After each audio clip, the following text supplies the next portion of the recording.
नमस्कार दोस्तों, आप पढ़ रहे हैं कक्षा 10वीं एनसीईआरटी गणित। आज हम पढ़ेंगे प्रश्नावली 5.2 के प्रश्न क्रमांक 7 और प्रश्न क्रमांक 8 को।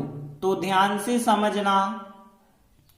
तो देखिए, समांतर श्रेणी को हम एपी कहते हैं। एपी का मतलब होता है अरिथमेटिक प्रोग्रेशन। हम इसे एपी के द्वारा दर्शाते हैं। और समांतर श्रेणी का एनवा पद या व्यापक पद या अंतिम पद कहें तो फार्मूला क्या है, a plus n minus 1 into d होता है। लेकिन यदि हम इसी फार्मूले को डायरेक्ट अप्लाई करना चाहते हैं, मतलब जैसे हम 30वां पद निकालना चाहते हैं, तो फिर यहाँ n का मान 30 रखेंगे, लेकिन 30 माइनस 1 करेंगे तो 29d प्राप्त होगा। यदि 20वें पद में देखें तो यहाँ 20 माइनस 1 करेंगे तो 19d प्राप्त होगा। और यदि हम तीसरा पद ज्ञात करना चाहते हैं तो 3 माइनस 1 2d प्राप्त होगा। तो सीधा सा नियम याद रखना कि जो भी हमें पद ज्ञात करना है, जैसे 30वां पद है तो उससे कम d लिखा करो, 20वां पद है तो 19d, तीसरा पद है तो 2d और 30वां है तो 29d, तो 1d कम लिखना होता है। तो देखिए, प्रश्न 7 है उस समांतर श्रेणी का। देखिए, समांतर श्रेणी को हमने बताया एपी कहते हैं। तो उस समांतर श्रेणी का 31वां पद ज्ञात कीजिए। अब देखिए, यहाँ पे हमें 31वां पद ज्ञात करना है, मतलब यहाँ a31 का मान हमें ज्ञात करना होगा। इसके बारे में अभी पता नहीं है। आगे दिया गया है 11वां पद 38 है, मतलब यहाँ a11 का मान हमें 38 दिया गया है। 16वां पद 73 है, 16वां पद मतलब a16 का मान दिया गया है 73। अब देखिए, हमें दो चीजें दी गई हैं और a31 का मान निकालना है। तो हमने आपको पिछले कई सवालों में भी ऐसे बताया है कि जो चीज हमें दी जाती है हम उन्हीं के फार्मूले लगा देते हैं। तो यहाँ पे हम कह सकते हैं a11 का मान जब हमें 38 दिया गया है तो a11 का फार्मूला लगा देंगे, a प्लस 10d होगा, क्योंकि 11वां पद है तो एक कम d लेना है आपको, बराबर 38। और यहाँ पे यदि हम देखें तो 16वां पद हमें दिया गया है 73, तो a प्लस 15d आपको लेना है और बराबर में कितना रखना है, 73। अब देखिए, हम इनको समीकरण 1 और समीकरण 2 का नाम दे देते हैं। अब हम इन दोनों समीकरणों को विलोपन विधि से हल करेंगे तो हमें a और d का मान मिलेगा। तो विलोपन विधि में क्या करते हैं, गुणांक समान। यहाँ पे देखिए a का गुणांक 1 है, यहाँ भी 1 है, तो गुणांक तो समान है। तो हम क्या करेंगे, दोनों समीकरणों को घटाएंगे। समीकरण 1 में से 2 घटा लें या 2 में से 1 घटाएं, एक ही बात होती है। यहाँ 15d है, यहाँ 10d है, मतलब यहाँ दूसरे में ज्यादा d है, इसलिए हम समीकरण 2 में से 1 को घटाएंगे। समीकरण 2 में से समीकरण 1 को घटाएंगे तो a में से 1 घटाया तो a और a तो कट गए। 15d में से 10d घटाएंगे तो यहाँ पे 5d आ जाएंगे, बराबर यहाँ पे देखें तो 73 में से 38 को घटाएंगे तो 35 आ जाएगा।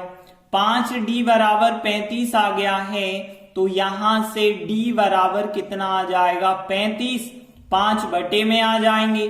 तो फिर यहाँ d का मान हो गया 5 का भाग 35 में 7 बार जाएगा, तो d का मान फिर कितना हो गया, 7। अब d का मान मिल गया, हमें a का मान और चाहिए, तो d का मान हम समीकरण 1 में या 2 में रख दें। जैसे हम समीकरण 1 में रखते हैं तो d का मान समीकरण 1 में रखने पर देखिए a हमने लिखा, फिर इसके बाद 10 है तो 10 लिखे, और फिर d की जगह d का मान 7 लिखा, बराबर चल रहा है 38। अब देखिए, यहाँ a प्लस 10 और 7 का गुणा 70 हो गया, बराबर है 38 के। अब यहाँ पे देखें तो a बराबर हो जाएगा 38 माइनस 70 हो गए, और यहाँ पे a बराबर 38 में से 70 घटाएंगे। देखिए, माइनस की संख्या ज्यादा है, इसीलिए माइनस के 32 यहाँ पे बचे होंगे, तो a का मान कितना हो गया, माइनस के 32 हो गया है। अब ए और डी दोनों हो गए हमारे पास, तो हमें निकालना क्या था, 31वां पद निकालना था। तो हम लिख देंगे इसीलिए ए 31 बराबर, अब हम ए 31 का मान निकालेंगे तो क्या होगा 31वें पद का फार्मूला, तो ए प्लस एक कम डी, मतलब 31 है तो 30 डी हमें लेना पड़ेगा, और ए का मान माइनस का 32 है प्लस 30 लिखे, और फिर डी का मान कितना है 7 है तो 7 रखा। और आगे देखिए माइनस के 32 हैं और यहाँ 7 का 30 से गुणा होगा तो यहाँ पे आ गए 210। अब देखिए प्लस के 210 हैं, माइनस के 32 हैं, तो यहाँ पे घटाएंगे तो प्लस की संख्या बची होगी और 178 आ जाएंगे। तो यहाँ पे 31वां पद कितना आ गया 178। और हम अंत में लिख देते हैं अतः इस एपी का मतलब समांतर श्रेणी का जो 31वां पद पूछा गया था वो 78 है। इस प्रकार से प्रश्न 7 कंप्लीट हुआ। अगला 8वां सवाल देखिए, एक एपी मतलब एक समांतर श्रेणी में 50 पद हैं। 50 पद हैं का मतलब है n का मान 50 दिया गया होगा, जिसका तीसरा पद 12 है। तो देखिए यहाँ पे क्या क्या चीजें आपको दी गई हैं। यहाँ n का मान 50 हमें दिया गया है, तीसरा पद है 12, तो तीसरा पद मतलब A3 का मान कितना है 12 है, और अंतिम पद 106 है। अब एक चीज ध्यान देना, हमने कहा एक श्रेणी में 50 पद हैं तो अंतिम पद 50वां पद ही होगा। तो अंतिम पद को हम A50 लिख के चलते हैं कि 50वां पद 106 दिया गया है। अब हमें इसका 29वां पद ज्ञात करना है, तो A29 का मान जो है हमें ज्ञात करना पड़ेगा। अब देखिए हमने आपको क्या बताया था, जो चीजें दी जाती हैं उन्हीं के फार्मूला हम लगाते हैं। तो यहाँ पे देखिए दिया गया है n बराबर 50, इसका तो कोई फार्मूला ही नहीं होगा। A3 का मान है 12, A3 का फार्मूला होता है तीसरे पद का A प्लस 2D होगा, एक कम D लिखना पड़ेगा, बराबर हो जाएगा 12।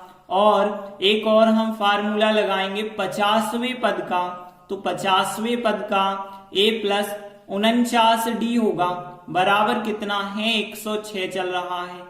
ये हो गया समीकरण नंबर 1, ये हो गया समीकरण नंबर 2। अब हम इन दोनों समीकरणों को विलोपन विधि से हल करेंगे। तो कैसे करेंगे, यहाँ पे देखिए A और यहाँ पे A के गुणांक तो समान हैं, इस वजह से हम दोनों समीकरणों को घटा लेते हैं।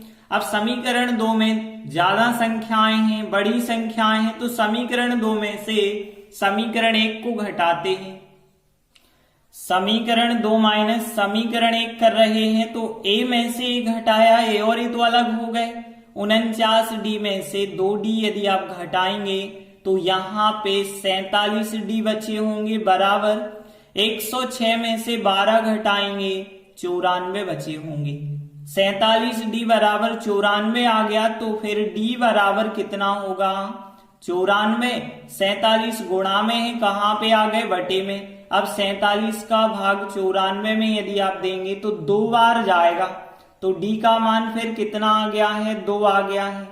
अब D का आ गया तो A का हमें और ज्ञात करना पड़ेगा, तो D का मान हम समीकरण 1 में या 2 में रख दें। जैसे हम समीकरण 1 में रखते हैं तो D का मान समीकरण 1 में रखने पर तो A लिखा हमने, फिर प्लस 2D है तो 2 लिखा, और D की जगह पे D का मान 2 है 2 रख दो, बराबर 12 है तो 12 लिखा हमने।